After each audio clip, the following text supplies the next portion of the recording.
La sakhi ya kane leng ba ka jing bu bait bu rti ka jongki ya ka jing mi ka tedem li na otos khana balamang da ka jing ngej baskem ka jongki ha ka jing jit ka jongki ya upop Robert Francis Prevost ubadai upop ba Thymmai na United States America la ong ba uladai upop ba ars pan riu phong nyo Robert Francis Prevost ubala jit ya ka kerteng upop liyo uba khat saw ha ka khandai tarik ujemang ula rakhe ya ka mas baningkong e ka jong u kum upop bat dei ha ka steps ni thoding ha Sistine Chapel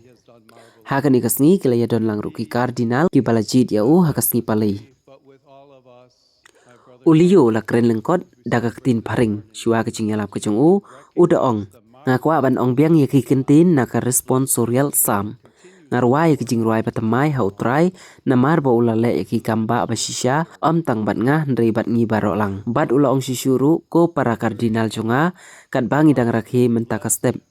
Ngakot sungpaya pi sa kajing perkhat ya kam bapala jong utrai ki ba ulale bat ulate ya kajing kerku ha kajing sakri kajongi leng bau Petrus as a community of friends of Jesus ha kajing yalap kajong ka ba ula kren daga ketin Italian uliyo ula ong bagi Kristan ki deben sakri ya kapertai ka bala ju persya ya kajing kajongki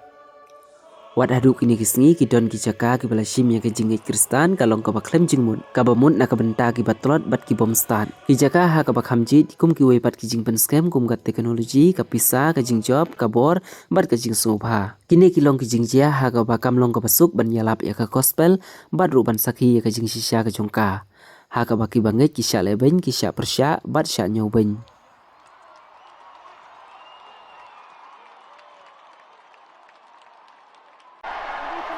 In the last news, we have a new.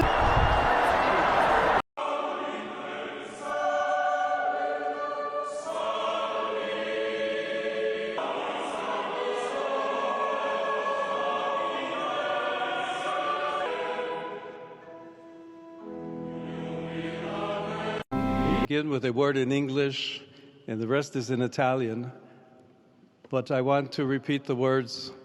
from the responsorial psalm. I will sing a new song to the Lord because he has done marvels. And indeed,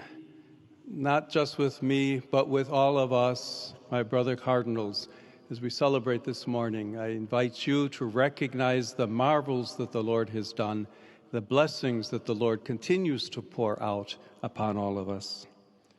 Through the ministry of Peter, you have called me to carry that cross and to be blessed with that mission. And I know I can rely on each and every one of you to walk with me as we continue as a church, as a community of friends of Jesus, as believers,